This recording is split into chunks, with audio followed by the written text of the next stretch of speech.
Hey everyone, Connie here, and welcome to Rabble Rouser, the show where I pick a random topic out of a hat every week and ramble about it. It is not ranting necessarily because the topic may be positive, and my thoughts about it may be positive, but that's all this is, just me rambling on for an undeterminate amount of time about a randomly chosen topic. So, that being said, let's begin. And don't just live for tomorrow, or just live in yesterday. Just be glad for all you have that's in today. Okay, and for week one of Ramble Rouser, let's mix these up all nice and good.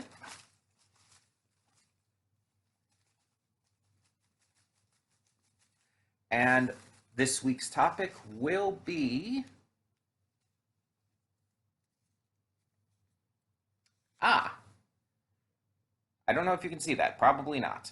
Reproductive rights. So, yeah, starting things off with quite an interesting one. And just as a note, not all topics will be like based on like political viewpoints and everything. There's topics can be basically anything, anything in the world. So reproductive rights are often mislabeled as women's rights. I'm going to get into this before anything else regarding it. So, reproductive rights are basically the rights a person has in regards to their body in the situation of reproduction. It's as simple as that. For example, it covers things like contraceptives, it covers things such as abortion, all that kind of stuff. So, like I said, it's mostly often mislabeled as women's rights. And the reason for this is just because of decades and centuries and whatnot of basically male dominated society. Our society throughout history has been dominated pretty much entirely by men. And because of this, we have had kind of this narrow view of gender. There is man, there's women, it's a binary. That's what people have thought for so long. But in the more recent decades, people have really begun to realize that that's not true. And not just regular people, scientists and people who actually study gender and sociology and stuff have realized this. And that this is not something that's anywhere near new. That this kind of stuff has been around for pretty much the entire history of this planet to a degree. Um, and reproductive rights count for trans men, they count for non binary people, they count for people who aren't just cisgendered women. And a lot of people, as I said, don't seem to get that, but in recent years, it's become a lot more widely known and accepted. A lot more than it used to be, at least. So, yeah, as I said, reproductive rights cover things like all kinds of things related to reproduction. They cover condoms, contraceptives, abortion, all of that jazz. Anything related to the act of sex and having a child. The biggest one of these is typically abortion. That's the one that most people tend to talk about in terms of reproductive rights.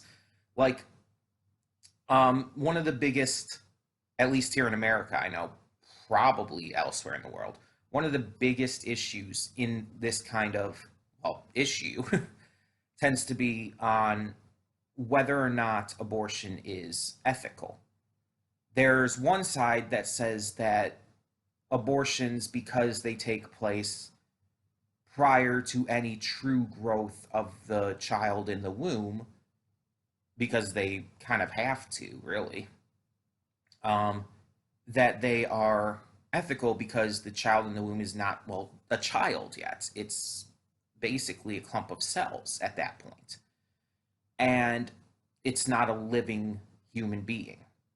But then there's the other side who says that it is, and says that um, whether they're Christian and believe that God knew you even before you were conceived and stuff like that, or whether they just believe that once conceived you are considered a living being, and taking that away from you, no matter what, is murder. No matter whether viewing it from the Christian perspective or not, that side sees abortion as evil, as well, like I said, murder. And I personally tend to be on the former side. I believe in science. Science proves that they aren't living like people yet. And so you have to view it from the perspective of the parent. So the parent, whoever is giving birth, whether it be a mother, a trans father, a non binary person, whatever, the parent who is giving birth is the sole one who has a say in this matter, in my opinion. Um, Not even their partner, unless they wish to include their partner in on it, which is their decision. This goes in line with bodily autonomy, which is the idea that you have control over what is done with your body, you have control over what you do with your body, and just all of that kind of stuff. It's your body, your rules, basically. And so, with this, the argument on this side of the table is that because of that, it's our body, our rules, and our decision whether or not to get an abortion. Obviously, I can't, but you know what I mean.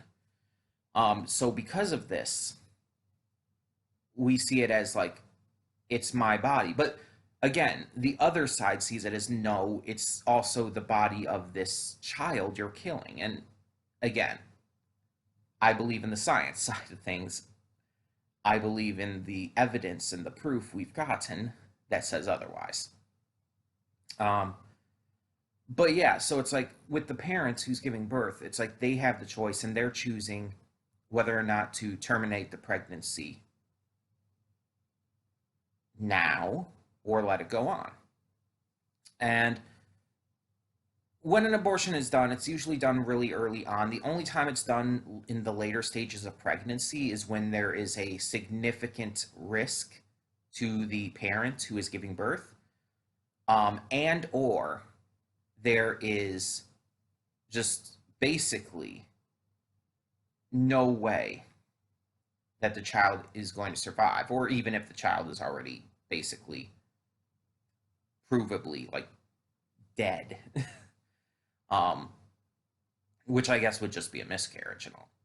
But either way, the point stands that that's really the only occasions where a or a late stage abortion would be done, when either the baby's basically already dead or it is not going to survive no matter what, or the mother's health or life is in risk.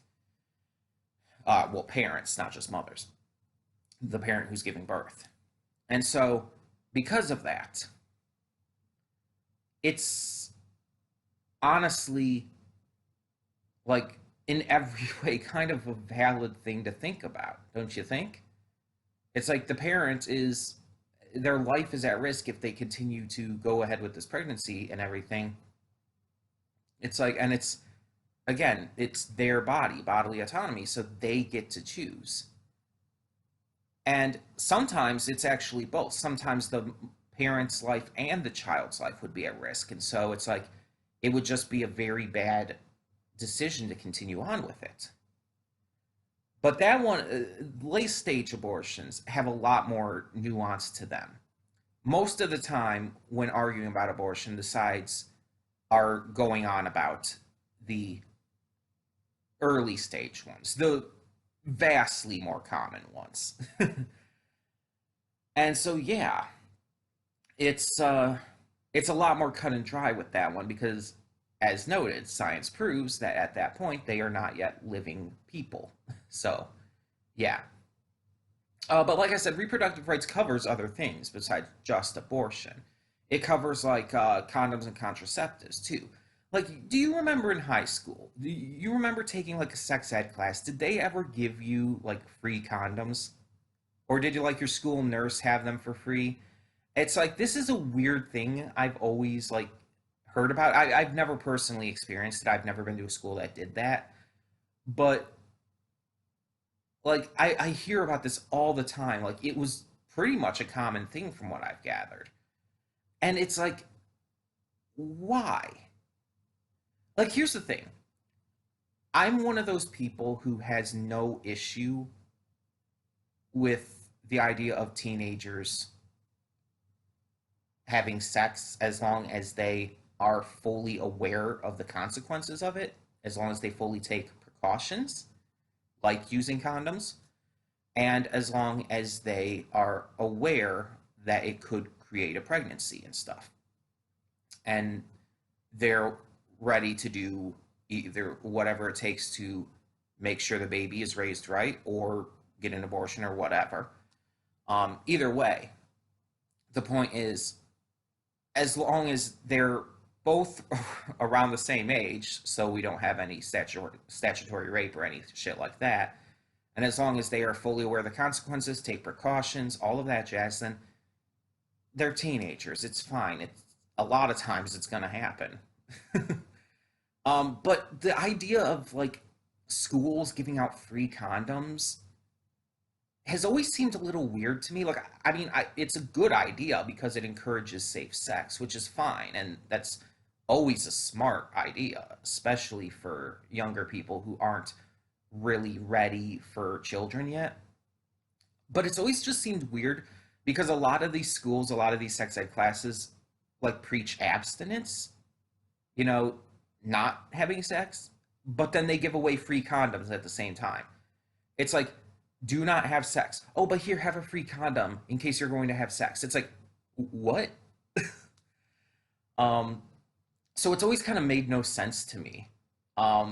Again, I'm not like horribly like upset by the practice. I actually think it's a good practice. It's just it almost seems hypocritical in the way they tell teenagers the abstinence thing. And I have taken sex ed when I was in high school. I do know about the abstinence talk, and I have heard all of that jazz. um, but yeah, it just seems it always seemed a little weird. And of course, you have contraceptives, the birth control pills, all that jazz. And this argument mostly comes along with this stuff like should employers cover contraceptives and that kind of stuff in, well, I wouldn't say contract, but in your employment. Like, should they cover that? Should they give you maternity leave, all that stuff? This is for some strange reason to me a issue that people seem to argue on whether or not they should cover that stuff and all of that jazz.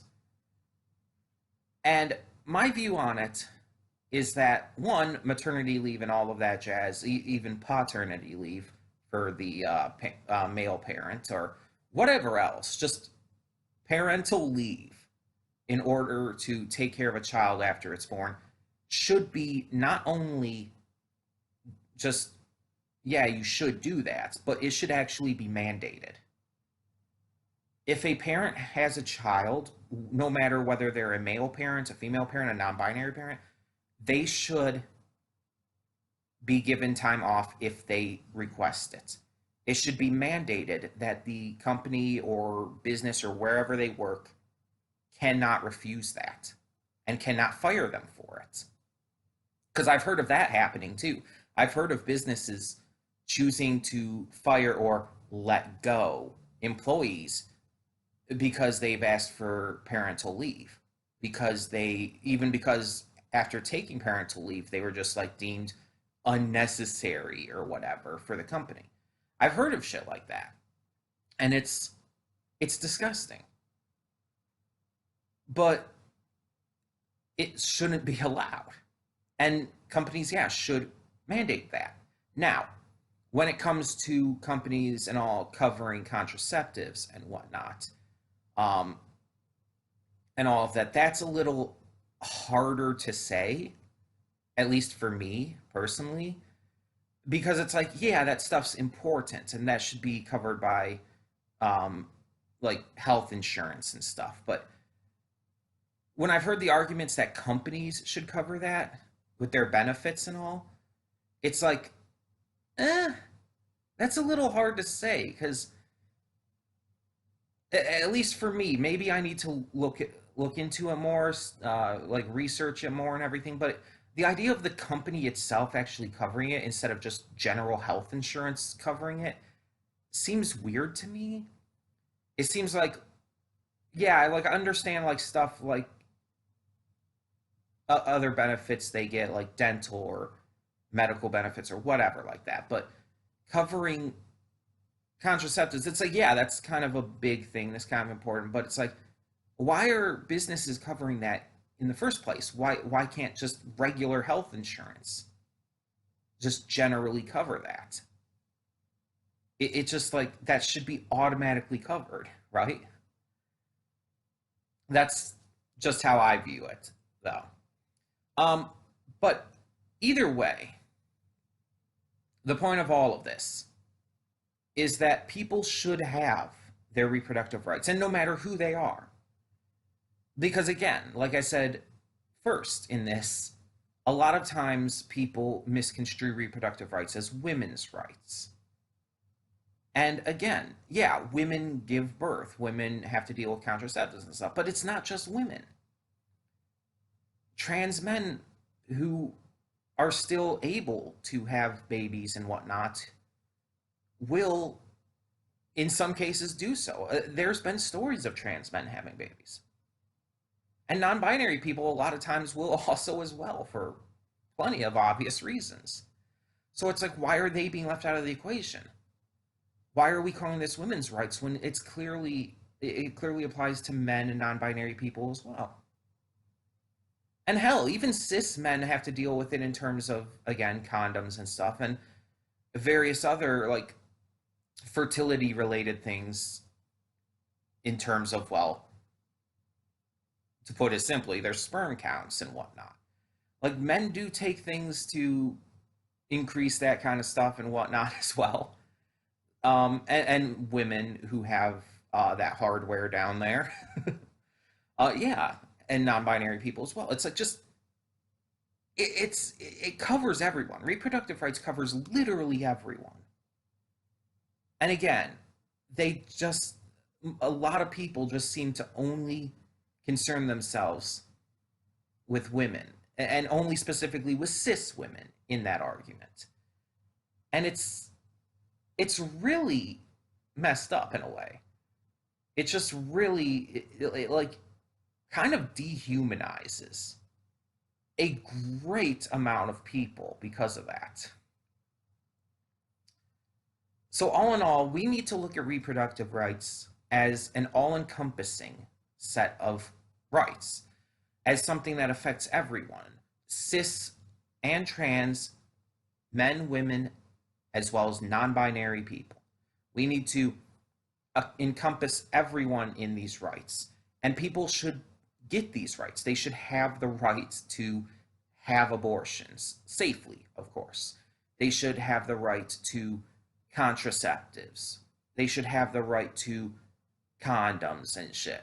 They should have the right to having safe sex, to understanding all of this, because the proof is blatant. This has been proven in many different studies that when people understand safe sex more, that when people understand the consequences and everything, it's not going to necessarily stop them from having sex. Preaching abstinence isn't going to stop people from having sex. It's, in some cases, going to make them want to have sex more, just out of rebellious attitude. But teaching them how to be safe about it and teaching them that's like, okay, if you're going to have sex, just be safe about it. Just be smart about it. It can work. It can, and in a lot of cases, it does. Sex positivity, which not the topic of this, but might come in a future video, sex positivity needs to be taught. People need to stop looking at sex as like this wild, um, purely, um, I guess, like marriage related thing. We need to see it as like it's a thing that people are going to do and people should have fun doing in a lot of ways. And if they choose to do it for pleasure or for reproduction, then awesome. And if they do it for reproduction, they should know what their rights are in regards to that, in regards to abortion, in regards to contraceptives, in regards to all of that. And so, yeah, I am fully on the side in this matter of positive enforcement of reproductive rights for all. But that is just my rambling on the subject. Tell me what you think of the entire debate, I guess you could say, over reproductive rights down in the comments below. And once again, we will be back next week for another round of Ramble Rousing. So for now, I am Connie, and I am signing off. See y'all next time.